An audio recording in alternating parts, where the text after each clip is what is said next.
오늘은 십계명을 강론으로 쭉 들어가는 게 아니고 위에서 십계명 이 전체 분위기라든지 또 그 주어진 시대 속에서 여러 가지 상황을 같이 함께 살펴보겠습니다. 그 십계명을 주셨던 그 시대를 생각하면 십계명이 얼마나 특별한지 좀 알 수 있어요. 그리고 십계명이 계약과 같은 느낌이 좀 있거든요. 십계명을 계약으로 볼 때 또 우리가 얻을 수 있는, 발견할 수 있는 은혜가 있습니다. 그리고 십계명의 첫 번째 아니면 주 대상, 하나님이 물론 이스라엘 백성들 전부에게 다 주셨지만 주 대상이 있거든요. 먼저 들어야 할 사람들, 그 사람들이 누군지 또 살펴보는 것도 우리에게 큰 은혜가 있습니다. 오늘 이렇게 세 가지를 가지고 찾아보면서 함께 은혜를 나누겠습니다. 십계명은 일반적으로 주전 15세기 중반쯤에 하나님께서 모세를 통해서 주셨다라고 그렇게 전해지고 있습니다. 그래서 우리가 이게 얼마나 뭔지 잘 몰라요. 그냥 우리 모세가 너무 익숙하죠. 모세가 익숙하고 뭐 이집트 왕자라는 만화도 있고 또 모세 관련된 영화도 많고 교회 보면 워낙 모세 이야기를 또 많이 들어서 모세가 굉장히 가까운 사람처럼 느껴지는데 실제로 한 3,500년 전쯤의 사람이에요. 어마어마하게 먼 사람이고 그러다 보니까 그 거리라든지 또 그 이 십계명을 주셨던 그 시대 또 공간이라든지 이쪽으로는 우리가 거의 생각을 하지 못하는 경우가 많은데 그 부분 좀 생각해 볼 필요가 있다라는 겁니다. 먼저 고대 문명에서 신들, 사람이 신들을 어떻게 생각했는지 또 신들이 사람을 어떻게 생각했는지 살펴볼 필요가 있는데요. 실제로 이런 창조 설화가 좀 많이 있어요. 창세기를 우리가 잘 알고 있고 창세기가 굉장히 익숙한데 그 비슷한 시기에 조금 더 앞선 시기에 모세보다 좀 더 앞섰던 시기 그때의 그 중동 그 지역에 문명이 발전했던 그 시기에 그곳에 창조 설화가 많이 있습니다. 이집트에도 있고 중동에도 있고 뭐 곳곳에 있는데 가장 대표적인 창조 설화가 에누마 엘리시라는 창조 설화가 있어요. 처음 듣죠? 에누마 엘리시라는 애가 있으니까 오늘 집에 가시면 한번 찾아보십시오. 에누마 엘리시라는 창조 설화가 있습니다. 신화인데요.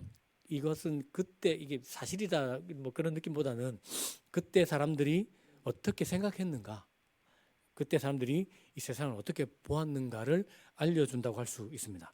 어떻게 세상이 창조됐냐 하면 이 마르둑이라는 젊은 신과 티아마트라는 여자 신, 혼돈의 신이라고 부르는 이 둘이가 싸웠는데 이 바벨론 최고의 신이었죠. 마르둑이 이 티아마트를 이깁니다. 이기고 난 다음에 그 신의 시체를 두 개로 쪼개가지고 위에 걸 가지고 두 개를 반으로 갈랐으니까 위에 시체를 가지고 하늘을 만들고 밑에 아래 걸 가지고 땅을 만들었다. 이렇게 해서 세상이 시작되었다라는 그런 개념을 가지고 있었습니다. 그럼 사람은 어떻게 만들었는가? 또 그때 보면 이 티아마트의 새 신랑이 있었거든요. 원래 남편이 죽었어요. 아들 신들이 반란을 일으켜서 아버지가 죽고 난 다음에 새 신랑을 맞았는데 그 신랑 이름이 킹구예요. 킹구. 신 이름이 킹구인데 이 마르둑이 이 킹구가 반역을 했기 때문에 또 킹구를 죽입니다. 죽이고 난 다음에 킹구의 피를 가지고 만든 것이 사람이에요. 그래서 사람은 생각해 보십시오. 반역자의 존재예요. 그리고 천지창조도 전쟁, 그러니까 뭐 이렇게 살신이라고 했죠. 신을 죽이고 막 이런 전쟁을 통해서 신이 이 천지가 만들어졌고 사람도 아예 처음부터 태생부터 그런 저주받은 존재였기 때문에 사람은 죄의식을 가지는 것이 당연하다. 그런 느낌도 이런 신화에서 가져왔다고 볼 수 있습니다. 그리고 마르둑이 사람을 만들었던 이유도 원래는 신들이 다 일을 했거든요. 너무 힘들고 귀찮은 거예요. 그래서 신들을 대신 섬길 수 있도록, 그러니까 신들을 섬기게 하려고 제사 드리고 신들이 먹을 음식을 공급하고 신들이 거주할 그런 신전을, 거대한 신전을 짓고 또 신상을 만들고 이런 일을 시키려고 만든 것이 사람이다 라고 사람들이 알고 있었습니다. 그 시대 사람들이 그랬다라는 겁니다. 지금 우리로는 이게 참 웃긴다 할 수 있지만 그 시대 사람들이 지금 우리를 보면 참 웃긴다라고 할 거예요. 그러니까 그 시대 사람들이 이런 신관을 가지고 이런 세계관을 가지고 이런 인간관을 가지고 살았구나라는 걸 알 필요가 있습니다. 이것이 고대 사회에서 사람이 신들을 바라본 방식이고 또 신들이 사람을 바라보는 방식이에요. 그러니까 신과 사람 간의 어떤 친밀한 교제가 가능하겠습니까? 불가능해요. 그리고 사람이 신을 인격적으로 알아가고 뭐 신과 교제한다는 것은 아예 원천적으로 불가능한 이야기였다라는 것을 우리가 기억할 필요가 있습니다. 이런 관점에서 보면 신이 사람과 친밀하게 지내고 자기 형상을 따라 사람을 만들고 뿐만 아니라 신이 그 사람을 위해서 대신 싸우고 신이 사람을 위해서 일한다라는 개념은 어땠을까요? 말도 안 되는 소리예요. 말도 안 되는 소리. 뭐 우스갯소리, 농담, 듣도 보지도 못했던 이야기였다라는 것을 알 필요가 있습니다. 이 관점으로 출애굽기를 딱 한번 보십시오. 기가 막힙니다. 출애굽기를 보면 하나님께서 인간과 그 믿음의 조상이죠. 맺은 언약을 기억하시고 사람이 고난당하는 걸 보시고 그들을 구원하시기 위해서 10가지 재앙을 신적인 능력을 어마어마한 능력을 행하셨죠. 이 말이 안 돼요. 그리고 그것도 부족해가지고 자기 백성을 건져내시고 난 다음에 홍해가 가로막자 홍해를 반으로 쭉 가르시고 마른 땅처럼 건너게 하시고 추격하는 애굽 군대를 다 수장시키셨다라는 이야기는 그 시대 사람들이 알았던 세계관으로는 도무지 받아들일 수가 없고 이해할 수 없었던 뭐 그런 이야기를 할 수 있습니다. 만약에 어떤 신이 그때는 또 각 나라마다 지역마다 공간마다 신이 따로 있었는데 신이 그런 일들을 인간을 위해서 해줬다라고 한다면 신이 사람에게 요구할 것이 무엇이겠습니까? 엄청난 희생 제사라든지 엄청난 뭐 신전이라든지 자기를 어마어마하게 섬겨야 될 것을 요구할 수 있어요. 막 가뜩이나 신들이 먹을 음식도 대접해야 되고 신전도 지어야 되고 뭐 제사도 드려야 되고 신상도 만들어야 되는 그 기본적인 일들인데 신이 어떤 민족을 위해서 어떤 사람들을 위해서 이런 일을 했다면 요구할 수 있는 것은 엄청나요. 어마어마해요. 말 그대로 주종 관계고 그 뼈가 뭐 닳아 없어지도록 신을 섬기게 만들겠다라는 뭐 그런 의미를 가져도 충분히 동의할 수 있고 정말 그랬겠구나라고 그때 사람들은 다 이해했을 거라고 생각한 겁니다. 그런데 전지전능하신 하나님께서 이스라엘 백성들에게 요구하신 것이 너무 단순해요. 내 말을 잘 들으면 돼입니다. 너희는 내 말을 잘 들으면 된다. 그것으로 충분하다. 우리가 지금 성경을 볼 때는 왜 하나님께 뭐 어렵게 이런 무거운 말씀을 주셨나, 아니면 지키지 못할 어떤 그런 계명을 주셨나, 율법을 주셨나라고 생각할 수 있지만 그 시대 분위기를 보면 말이 안 돼요. 이거. 말이 안 되는 어떤 신이 세상에 어떤 신이 이렇게 할 수 있단 말인가? 어떤 백성이 이런 정도의 어떤 은혜를 받을 수 있고 신적인 능력과 혜택과 어떤 그런 은총을 받을 수 있는가라고 느낄 수밖에 없었던 그런 너무나 혁명적인 급진적인 말도 안 되는 일의 연속이라는 것을 알 수 있습니다. 그렇기 때문에 그 시대 배경에서 보면 출애굽기에서 하나님이 보여주신 행적 그리고 하나님이 이스라엘 백성들에게 대하신 방식 그들에게 주신 말씀은 상상을 초월하는 도무지 받아들이기 힘들고 이해하기 어려운 너무나 일방적인 은혜에 가까운 말씀이었다라는 것을 그 시대 분위기를 살펴보면 우리가 충분히 이해할 수 있습니다. 그러면 어떻게 그걸 이해할 수 있나? 이 말도 안 되는 일방적인 은혜 어떤 이것을 우리가 어떻게 이해할 수 있을까? 그걸 이해할 수 있는 방법이 또 말씀에 있습니다. 출애굽기 4장 22절에서 23절 하나님께서 파라오에게 하셨던 말씀인데요. 모세를 통해서 하신 말씀인데 그 말씀을 한번 화면 보시면서 읽어보겠습니다. 시작. 너는 파라오에게 말하여라.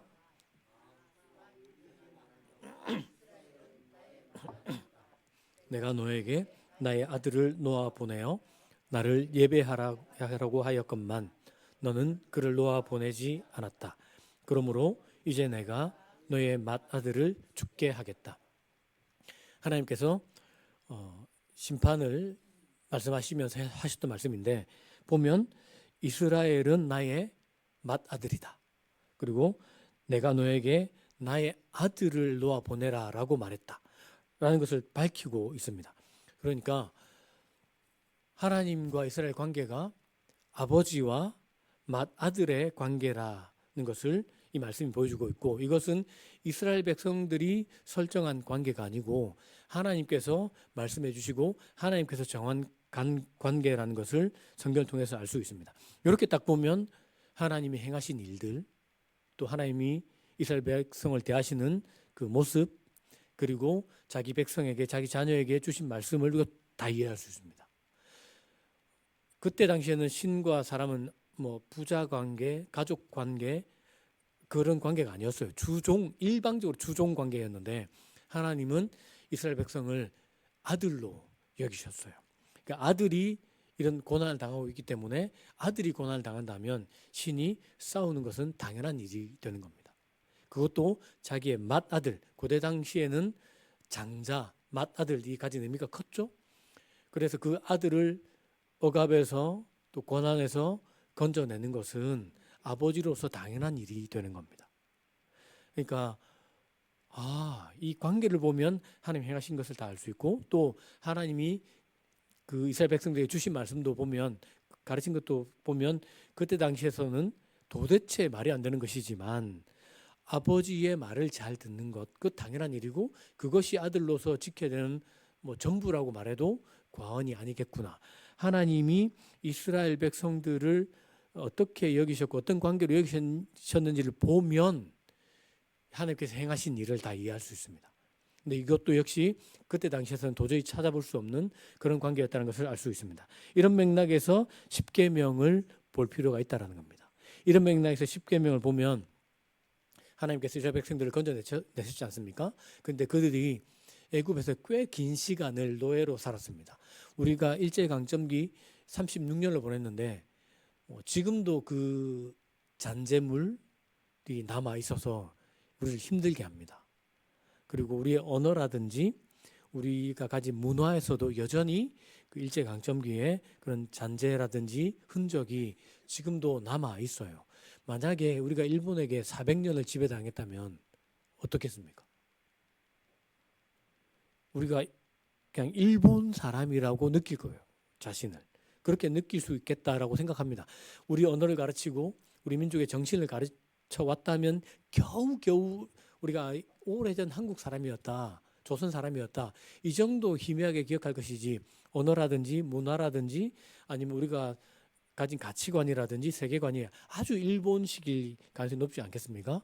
이스라엘 백성들이 400년 넘게 애굽에서 종살이를 했습니다.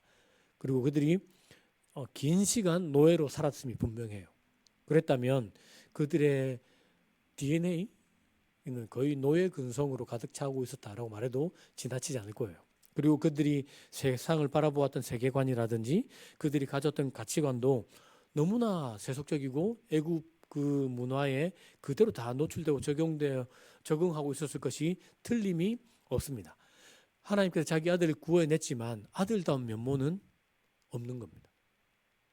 그들에게 하나님이 누구신지 자기 아버지가 누구인지를 계시해 주셔야 될 뿐 아니라 그들이 누구인지도 알게 하셔야 될 필요성이 있는 겁니다. 그것을 가장 함축적으로 담아내는 것이 십계명입니다. 십계명은 아버지와 아들의 관계를 보여줄 뿐 아니라 하나님을 알아가게 하는 거예요. 하나님이 좋아하는 것이 무엇인지, 하나님이 싫어하는 것이 무엇인지, 그걸 통해서 하나님이 어떤 분이신지를 알게 하고 또 십계명을 생각하고 십계명 안에 담긴 정신을 생각하면 그 아버지의 아들이 나는 누구인지 내가 어떤 가치관과 생각을 가지고 세계관을 가지고 세상을 바라보아야 하는지 내가 어떤 신관을 가져야 되는지 내가 어떤 인간관을 가져야 되는지 내가 다른 사람을 어떻게 봐야 되는지 세상은 어떻게 봐야 되는지를 가르쳐주는 핵심 정신이 담겨 있는 것이 십계명이라 말할 수 있습니다. 그것을 계속 보고 익히고 또 실천해 가면서 결국에는 하나님 아버지를 닮아가게 만들고 하나님의 자녀다운 모습으로 바꿔가는 것이 십계명이다라는 것을 우리가 짐작할 수 있습니다. 그렇게 보면 십계명은 율법 내지는 계명이라기보다는 은혜예요. 은혜. 정말로 은혜의 통로이고 하나님과 아버지이신 하나님과 아들이신 우리 사이를 보여주는 그런 어떤 하나님의 은혜의 통로라고 말할 수 있고 하나님의 마음이 가득히 담긴 말씀이구나라는 것을 알 수 있습니다. 우리가 지난 시간에 말씀드린 것처럼 십계명의 원래 이름이 10마디 말씀, 데칼로그라고 했지 않습니까?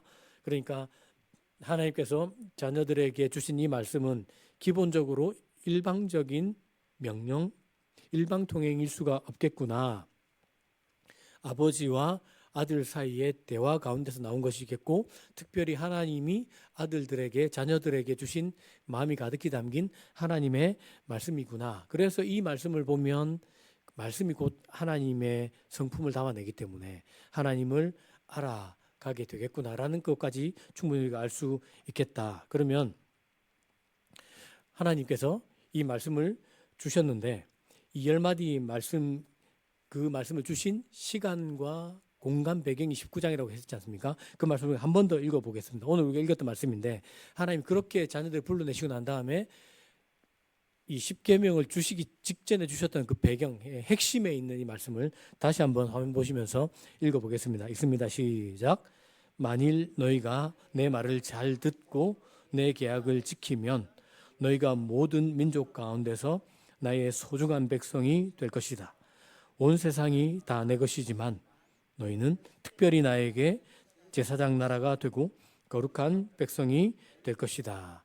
하나님께서 자기 아들로 삼으시고 불러내셨죠. 그리고 관계를 맺으시고 난 다음에 말씀하시면서 그 말씀에 담긴 어떤 목적, 이 말씀을 주신 목적이 여기 있습니다. 어떤 말씀을 주실 텐데 그 주신 말씀의 목적이 무엇인지 알려주는 그런 말씀이 출애굽기 19장 5절 6절 말씀인데 보면 하나님께서 단지 아들 삼았다 이런 것이 아니라 이 말씀 어떤 말씀 주실 텐데 그 말씀을 지키면 너희가 이렇게 될 거야 라는 것을 알려주는데 그 보면 읽었던 말씀처럼 너희가 나의 소중한 백성 나의 자녀가 될 거다.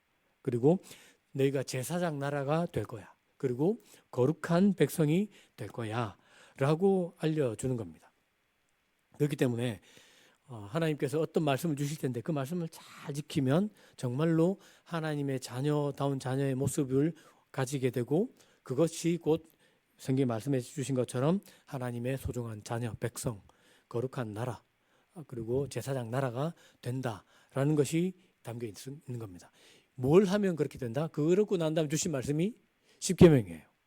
그러니까 십계명을 우리가 공부하고 익히고 배우고 그 안에 정신을 우리가 가치를 닮아 나가고 연구할 때에 그리고 살아낼 때에 우리가 정말로 하나님 말씀하셨던 이 목적에 가까운 사람으로 변화되어 갈 것이다. 지금은 아직 그렇지 못하지만 이 십계명을 정신 탐구하면 그렇게 변해갈 것이다라고 하나님께서 말씀하셨다라는 것을 알 수 있습니다. 그리고 이 보면 약속이 담겨 있거든요.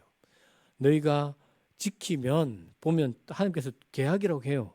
너희가 내 계약을 지키면 언약이라고 번역할 수도 있지만 내가 어떤 계약을 줄 텐데 이 계약에 너희가 충실하면 그렇게 될 거야 라는 겁니다. 계약이라고 말하고 있어요. 여러분 제가 평소에는 계약을 할 일이 거의 없었다가 우리 교회를 개척하고 이렇게 하면서부터 계약을 좀 했거든요. 일단 아파트도 전세 계약을 한번 해본 적이 있습니다. 그리고 우리 이 예배당도 계약을 해본 적이 있습니다. 그때 이제 알게 된 사실이 있습니다. 계약이 일단 복잡하다 였습니다. 뭐 이렇게 복잡하다라는 것이고 계약은 쌍방 간의 어떤 합의와 또 일종의 책임을 가지고 계약을 한다라는 것도 알 수 있었습니다. 그리고 계약을 한쪽에서 계약을 불성실하게 하면 파기할 수 있다. 그리고 그 손해는 계약을 어긴 쪽에서 다 감당한다라는 것도 아주 명시적으로 제가 보면서 알게 됐습니다. 요 관점 가지고 십계명도 볼 필요가 있는데요. 십계명이 계약이기 때문에 그래요. 왜냐하면 하나님께서 너희가 내 계약을 지키면 이라고 이야기하셔요. 그러니까 그 뒤에 어떤 계약을 맺을 텐데 이 계약을 잘 지키면 너희가 내 자녀가 되고 거룩한 나라가 되고 제사장이 될 거야라고 하니까 이 계약이 있거든요. 이 계약인데 이 관점을 가지고 딱 성경을 보십시오. 모세가 돌판을 몇 개 들고 내려옵니까? 2개를 들고 내려옵니다. 일반적으로는 한쪽에는 하나님과 관련된 어떤 그런 계명이 담겨 있고 말씀이 담겨 있고 다른 한쪽에는 사람에 관한 어떤 말씀이 담겨 있다라고 우리가 그렇게 해석합니다. 이게 틀렸다라는 뜻이 아닙니다. 일반적으로 그렇게 우리가 생각해요. 그게 뭐 일반적인 개념인데 그렇지 않을 수도 있습니다. 이게 그렇지 않을 수도 있어요. 이게 또 제가 드린 말씀이 꼭 맞다라는 뜻은 아니고요. 그럴 수도 있다라는 건데 계약을 쓸 때 계약서 몇 부 씁니까? 2부를 씁니다. 똑같은 것을 2개를 써요. 똑같은 것을 2개를 써서 하나는 내가 갖고 하나는 또 상대방이 갖는 겁니다. 이렇게 보면 하나님께서 이스라엘 백성과 계약을 맺으시고 그것을 두 돌판에, 왜냐하면 사람들은 보아야 되니까 남기시는데 하나님은 그걸 가져가실 필요가 없죠. 그래서 모세가 2개를 다 들고 내려와서 그것을 언약궤에 보관했을 수도 있겠다라는 겁니다. 자, 이렇게 보면 되게 재밌어요. 계약을 어기면 어긴 쪽이 다 책임을 감수해야 되는 겁니다. 이스라엘 백성들이 지켜야 할 책임이 있다라는 것이고 하나님이 지켜야 할 책임이 있는 겁니다. 이스라엘 백성들이 지켜야 할 책임은 그 계약을 충실히 행하는 겁니다. 십계명을 보면서 잘 지켜 행하는 것이 이스라엘 백성들이 해야 될 일이었다라는 것을 알 수 있겠고, 그러면 하나님 쪽에서 행하셔야 될 일은 뭡니까? 그 이스라엘 백성들을 자기 자녀 삼으시는 것, 그리고 그들을 모든 나라 중에서 제사장 나라 삼으시는 것, 그리고 그들을 거룩하게 구별된 백성으로 만드시는 것, 요 3가지가 하나님 몫이에요. 어느 쪽이 쉬운가? 내지는 또 어느 쪽이 어려운가? 지금 우리 쪽은 여기는 10가지 지켜야 되는데 여기는 하나님 3가지인데 이렇게 생각할 수 있지만 그렇지 않습니다. 다시 그 시대 분위기 보십시오. 일단 그 시대 분위기 속에서는 이스라엘 백성들이 자기를 그 어마어마한 능력으로 자기를 구원하신 하나님, 그 신의 말씀을 지키는 것은 식은 죽 먹기와 같은 그런 상황이었습니다. 너무 이상한 일방적인 계약 비슷하게 보이는 그런 그런 계약이라고 할 수 있습니다. 그리고 우리가 구약을 통해 알 수 있듯이 이스라엘 백성들이 보인 행적을 보십시오. 가관입니다. 정말 대단해요. 뭐 엉망진창입니다. 엉망진창. 당장 이 출애굽 세대만 해도 그 이후로도 돌아다니면서 그들이 했던 말들과 그들이 보인 태도를 보면 야, 어떻게 저럴 수 있지? 라는 생각이 절로 들 수밖에 없는 그런 상황들입니다. 이런 되먹지 못한 사람들을 자기 자녀 삼으시는 일, 그리고 그들을 제사장 나라로 삼으시는 일, 그들을 거룩하게 바꾸어 가시고 만들어 가시는 일은 어마어마한 일이에요. 정말 이건 말도 안 되는 일이에요. 근데 이것이 그 계명에 담겨 있는 이 약속입니다. 십계명이 계약이고 하나님은 그 일에 어떻게 하셨습니까? 충실하셨어요. 정말로. 이스라엘 백성들은 일방적으로 계속 깨뜨렸고요. 이런 것을 십계명만 보아도 우리가 충분히 알 수 있습니다. 이렇게 보면 십계명은 어마어마한 은혜입니다. 정말로 어떻게 이럴 수가 있지 싶을 만큼 놀라운 은혜이자 하나님이 어떤 분이신지를 우리에게 보여주는 그런 일종의 표지판 내지는 사인, 그런 은혜 통로와 똑같다고 말할 수 있습니다. 그렇기 때문에 우리가 십계명을 암송하거나 십계명을 생각할 때마다 뭘 이렇게 하지 말라는 게 많아. 10개 중에 8개는 못한다. 2개만 해라. 이거든요. 그리고 보면 어떻게 이렇게 내 본성에 안 맞는 것을 많이 요구하셨지? 라고 생각할 것이 아니라 하나님이 얼마나 은혜로운 분이신가, 얼마나 약속에 신실하신 분이신가를 먼저 우리가 생각할 필요가 있겠다. 이것이 십계명을 개학으로 볼 때도 우리에게 알려주는 그런 은혜라고 말할 수 있습니다. 마지막으로 십계명의 주 대상이 누구인가라는 것을 마지막으로 좀 살펴보고 싶습니다. 그것을 알려주는 힌트가 십계명에 담겨 있습니다. 그 말씀을 같이 한번 읽어보고 싶습니다. 출애굽기 10장 17절입니다. 같이 읽습니다. 시작. 너희 이웃의 집을 탐내지 못한다. 너희 이웃의 아내나 남종이나 여종이나 소나 나귀나 할 것이 없이 너희 이웃의 소유는 어떤 것도 탐내지 못한다. 십계명의 마지막 계명이에요. 마지막 계명인데 이 계명을 보면 이웃의 집을 탐내지 못한다. 이웃의 아내도 탐내지 못한다. 이웃의 남종이나 여종도 탐내지 못한다. 이웃의 소나 나귀나 이웃의 소유물 이런 것도 탐내지 못한다라고 말씀하셨습니다. 그때는 보통 물론 10대 중후반 이때쯤 결혼했습니다. 그래서 10대 때도 이웃의 아내나 이웃의 소유나 이웃의 집을 탐냈을 수도 있습니다. 그럴 수도 있겠죠. 그런데 일반적으로는 그렇지 않습니다.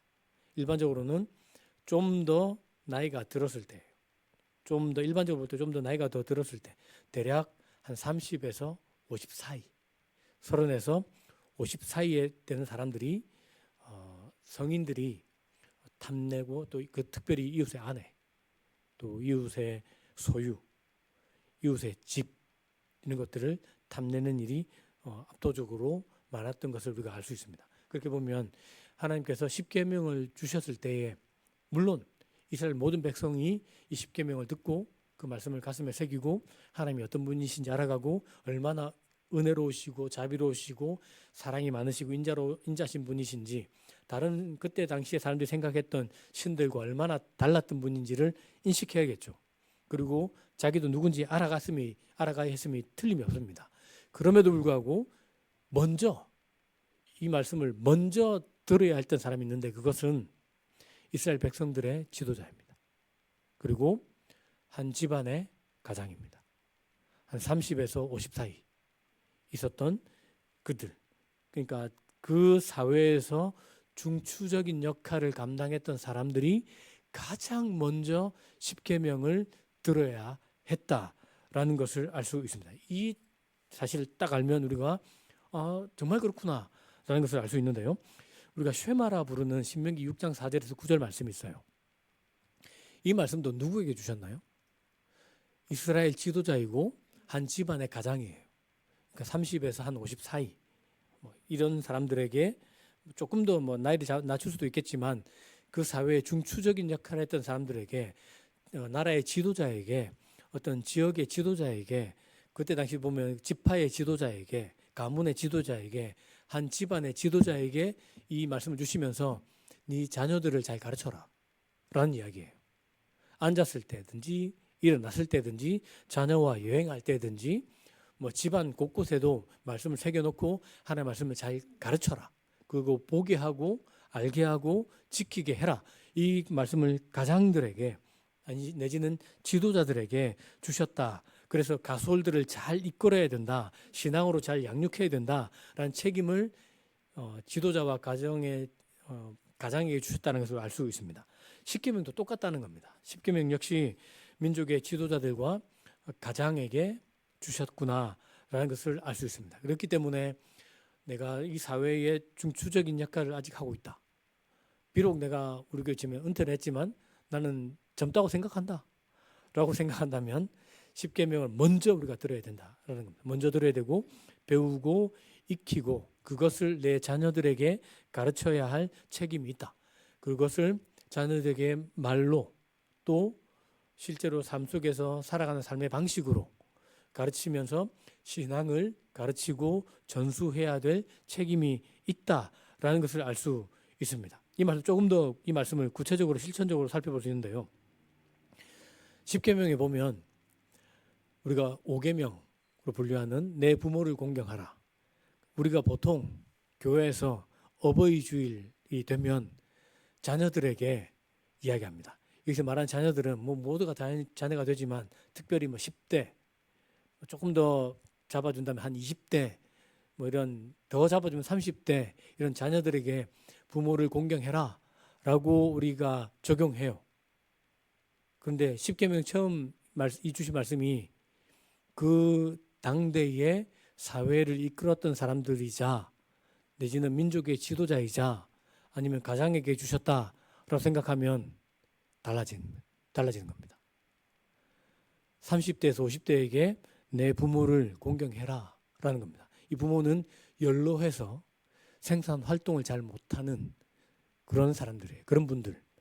이 말 이렇게 쉽게 좀 더 쉽게 우리에게 적용하면 부모님에게 돈을 드려라입니다.